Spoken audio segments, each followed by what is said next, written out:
Now it's time to connect your strings into a series.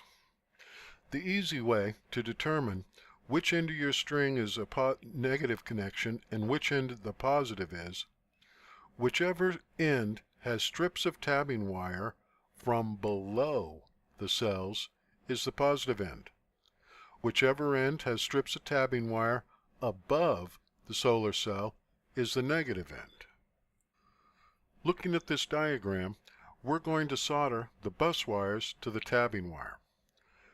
The horizontal wires across the top and bottom are called bus wires, and we're going to hook them up next. To correctly connect the two strings together, you'll have to use bus wire, and you'll have to solder them together. So what you're going to do is connect the negative of the first string to the positive end of the second string with a piece of bus wire. So how you do that is you simply place the bus wire on top of or beneath the tabbing wire and apply solder to join the wires together. Trim the free tab wires so that the ends span the width of the bus wire, but no more. You can then apply flux to each bus wire and solder all the tab wires to it. What you're basically doing at this point is interconnecting a number of small solar cells and creating one large solar cell, or a solar panel. So, you're going to connect a long piece of bus wire connecting the first string of solar cells to the second string. Here's a close-up of connecting the bus wires to the tabbing wire. Here's an overview of how to connect them between strings. Continue soldering the series together. The last bus wires should be a negative.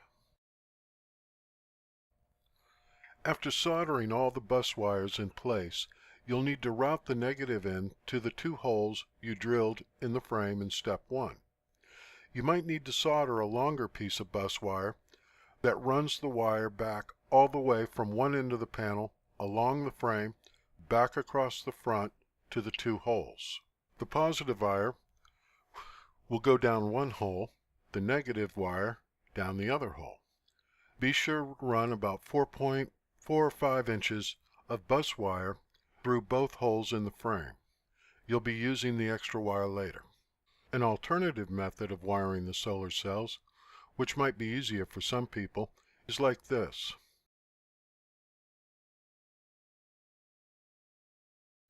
Whichever method you use, save yourself from grief and plan out your wiring arrangement ahead of time before fitting your 3 solar series into a frame. That's all there is to it. The hard work is completed. Once completed, be sure to bring the frame and the solar cells out into the sun and check the amount of volts you're getting from the unit with the multimeter. If you check the cells at regular intervals while you're building them, there should be no surprises now.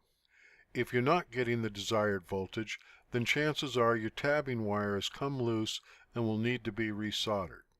Now is your last chance to get it right before it becomes a major issue down the road. I'll see you in the next video.